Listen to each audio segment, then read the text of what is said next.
Bayangin lu kebangun tengah malam dalam keadaan sadar penuh. Mata udah kebuka, lu bisa lihat isi kamar dengan jelas, suara kipas masih kedengeran, dan otak lu tahu kalau lu udah bangun, tapi tubuh lu nggak bisa gerak sama sekali. Mau angkat tangan nggak bisa. Mau teriak tenggorokan kayak terkunci. Dan semakin lu sadar kalau tubuh lu lumpuh, semakin besar rasa takut yang muncul di kepala lu. Masalahnya, manusia nggak dirancang buat sadar tanpa bisa mengendalikan tubuhnya sendiri. Jadi saat itu terjadi, otak langsung masuk mode bahaya. Nafas mulai nggak teratur, jantung makin cepat, dan pikiran mulai menciptakan skenario paling buruk. Di titik itu, banyak orang mulai lihat bayangan, dengar suara aneh, atau merasa ada sesuatu di kamar mereka. Banyak orang nganggap sleep paralysis cuma ketindihan, biasa.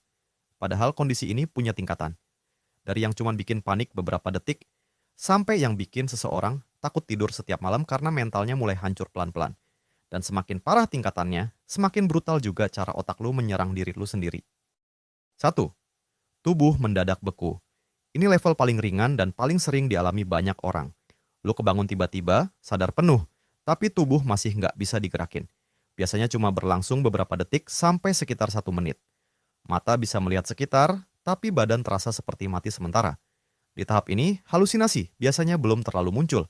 Yang paling terasa cuma rasa bingung dan panik mendadak. Karena otak manusia langsung takut saat sadar, tapi kehilangan kontrol atas tubuhnya sendiri. Bahkan buat gerakin jari aja terasa susah banget. Walaupun level ini tergolong ringan, pengalaman pertamanya tetap sering bikin orang shock. Karena sensasi lumpuh total dalam keadaan sadar memang terasa sangat nggak normal buat manusia. Banyak orang langsung duduk panik setelah berhasil gerak lagi karena jantung mereka udah keburu berdetak kacau. Sebagian orang cuma ngalamin sekali seumur hidup. Tapi ada juga yang mulai ngalamin berulang saat stres, kurang tidur, atau pola tidurnya berantakan. Dan biasanya tanpa sadar, itu jadi awal dari tingkatan yang lebih parah. 2. Nafas mulai terasa berat. Di level ini, sleep paralysis mulai terasa lebih menyeramkan. Selain tubuh lumpuh, dada mulai terasa berat dan nafas terasa sesak. Beberapa orang merasa seperti ada tekanan besar di atas tubuh mereka, padahal sebenarnya nggak ada apa-apa. Hal itu terjadi karena sebagian otot tubuh masih berada di mode tidur, sementara otak udah sadar penuh. Tapi karena manusia panik saat susah bernapas, otak langsung menganggap situasi itu sebagai ancaman serius. Semakin panik seseorang, biasanya rasa sesaknya terasa makin nyata. Di tahap ini, banyak orang mulai percaya mereka sedang ditindih sesuatu. Karena tekanan di dada terasa terlalu realistis untuk dianggap sekadar gangguan tidur biasa. Dan karena terjadi saat malam dalam keadaan gelap dan sepi, rasa takutnya jadi berkali-kali lipat lebih besar. Bahkan setelah berhasil bangun total, beberapa orang masih ngerasa nafas mereka nggak normal selama beberapa menit. Itu karena tubuh dan otak mereka masih dalam kondisi panik setelah dipaksa ngalamin rasa takut ekstrim mendadak. 3. Bayangan mulai muncul. Ini titik di mana sleep paralysis mulai berubah jadi pengalaman horor.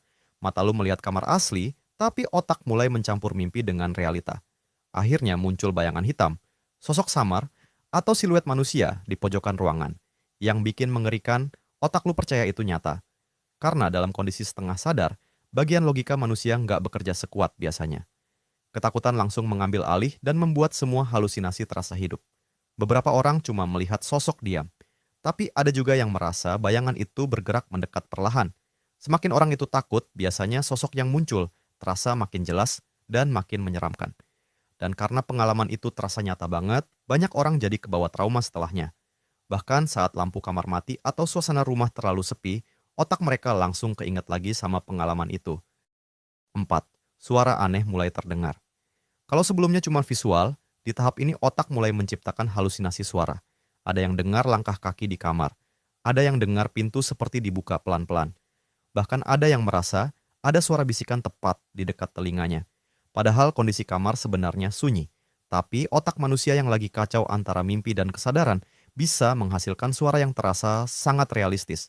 Dan karena manusia lebih sensitif terhadap suara saat takut, efeknya jadi jauh lebih brutal. Beberapa orang bahkan merasa ada yang manggil nama mereka saat lumpuh terjadi. Ada juga yang dengar suara nafas lain di kamar padahal mereka tidur sendirian. Dan itu bikin rasa panik langsung naik drastis.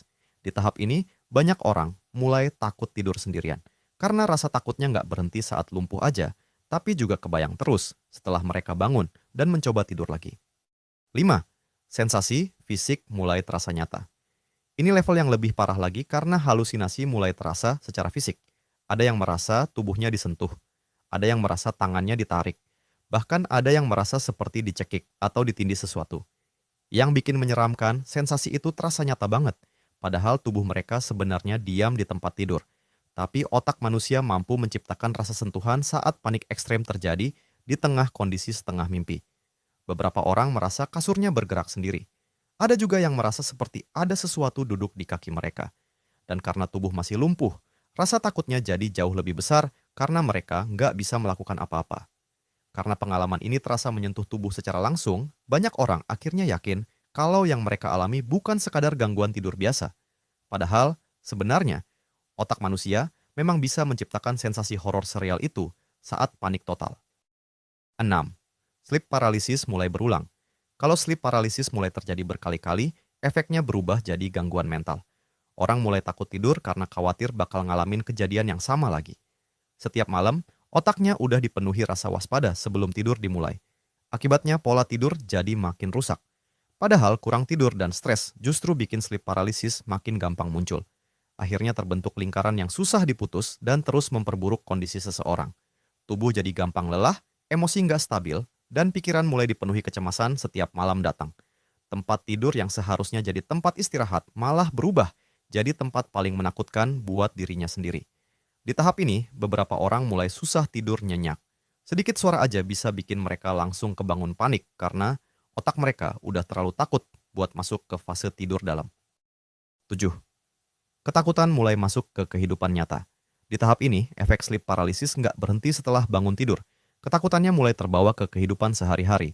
Orang jadi sensitif terhadap suasana gelap, suara kecil, atau kondisi kamar yang sepi. Beberapa mulai merasa selalu diawasi. Ada yang nggak bisa tidur tanpa lampu menyala. Bahkan ada yang terus kepikiran pengalaman mereka sepanjang hari karena otaknya belum benar-benar tenang dari rasa takut itu. Semakin sering pengalaman itu terjadi, semakin kuat otak menganggap malam sebagai ancaman. Dan tanpa sadar, rasa takut itu mulai memengaruhi kondisi mental seseorang secara perlahan. Hal paling bahaya dari tahap ini adalah seseorang mulai kehilangan rasa aman di tempat yang seharusnya paling nyaman buat dirinya sendiri.